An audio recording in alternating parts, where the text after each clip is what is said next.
اعوذ باللہ من الشیطان الرجیم بسم اللہ الرحمن الرحیم الحمد للہ رب العالمین والصلاة والسلام علی محمد وعلی آلہ الطیبین الطاہرین واللعنۃ الدائمۃ علی اعدائہم اجمعین، اما بعد۔ محترم سامعین کرام، اصحاب امام حسین پروگرام کے ساتھ آپ کی خدمت میں حاضر ہیں۔ اس سلسلے کی آج جس کڑی کو ذکر کرنا ہے ان کا نام ہے عبداللہ بن حارث نوفلی۔ عبداللہ بن حارث نوفلی اگرچہ کہ کربلا میں امام حسین کے ساتھ شریک نہیں تھے، لیکن عبداللہ بن حارث نوفلی وہ شخصیت ہیں کہ جنہوں نے جناب مسلم کا بھرپور ساتھ دیا جب جناب مسلم نے کوفے میں قیام کیا۔ عبداللہ بن حارث نوفلی کا تعلق اگرچہ کہ بنو امیہ کے خاندان سے ہے اور ابو سفیان کی بیٹی ہند کے بیٹے تھے، اور نقل کیا جاتا ہے کہ ان کی ولادت کے وقت رسول خدا کی زوجہ ام حبیبہ جو خود ابو سفیان کی بیٹی تھیں،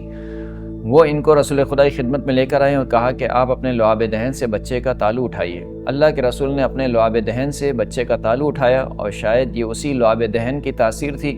کہ عبداللہ بن حارث نوفلی ہمیشہ علی اور آل علی کے ساتھ ساتھ رہے،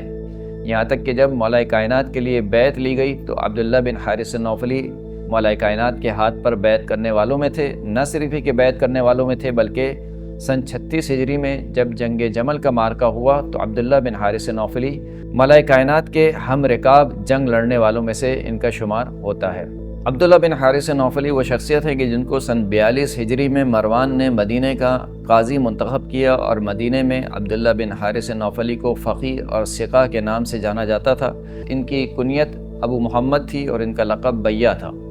لیکن کچھ دیر نہ گزری تھی کہ مروان کو عبداللہ بن حارث نوفلی کی قضاوت سمجھ میں نہ آئی۔ عبداللہ بن حارث نوفلی کو برطرف کر دیا گیا۔ عبداللہ نے ہجرت کی بصرہ کی جانب، اور بصرہ میں زندگی بسر کرتے رہے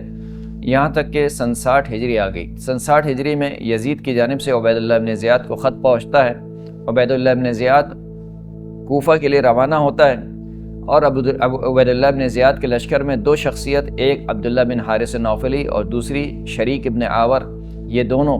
اگرچہ کہ امام حسین علیہ السلام کے ساتھ تھے، لیکن انہوں نے اپنا عقیدہ ظاہر نہ کیا اور عبید اللہ بن زیاد کے لشکر میں شریک ہوئے، یہاں تک کہ رستے میں چلتے ہوئے ان دونوں نے اپنے آپ کو بیمار ظاہر کیا تاکہ اس طریقے سے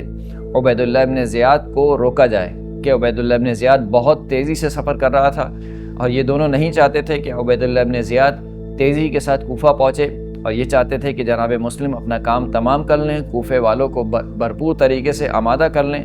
لیکن عبید اللہ بن زیاد نے ان دونوں کی پرواہ نہ کی اور اس نے اپنے سفر کو جاری رکھا، یہاں تک کہ عبید اللہ بن زیاد یہ کہتا ہے شریک ابن آور کے بارے میں، کیونکہ شریک ابن آور کا انتقال پہلے ہی ہو گیا تھا، انتقال کے بعد کہتا ہے کہ اگر میری اور شریک ابن آور کے درمیان رشتہ داری نہ ہوتی تو میں شریک ابن آور کو اس کی قبر سے نکال کر اس کو سزا دیتا تاکہ لوگ جانتے کہ عبید اللہ بن زیاد کو دھوکہ دینے کا کیا انجام ہے۔ عبداللہ بن حارث نوفلی مکہ آ گئے، اور مکہ میں آنے کے بعد جناب مسلم کے ساتھ بیعت کی، اور نہ صرف یہ کہ بیعت کی بلکہ جناب مسلم نے جب لشکر کو آمادہ کیا تو ایک لشکر کو آمادہ کیا، اس پر سردار منتخب کیا مختار ثقفی کو، ان کے ہاتھ میں سبز رنگ کا پرچم دیا، اور ایک لشکر کو آمادہ کیا اور اس کا امیر منتخب کیا عبداللہ بن حارث نوفلی کو، ان کے ہاتھ میں سرخ پرچم دیا۔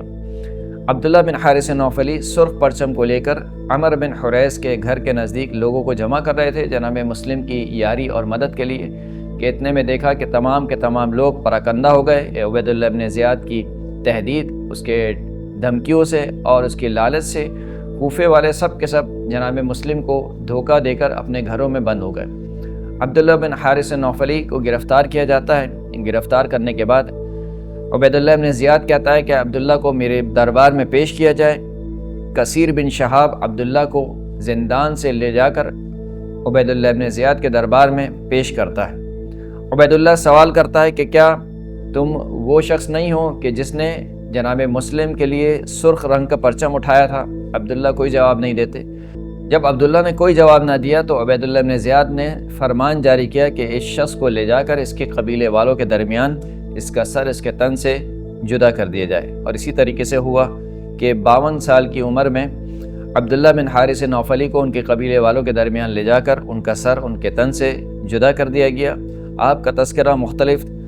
کتابوں میں، رجال کی کتابوں میں ذکر ہوا، جس میں تہذیب التہذیب، اسی طریقے سے الاصابہ اور اسی طریقے سے رجال شیخ طوسی اور ذخیرۃ الدارین وغیرہ کتابوں میں آپ کا تذکرہ ملتا ہے۔ وآخر دعوانا ان الحمد للہ رب العالمین، انا للہ و انا الیہ راجعون۔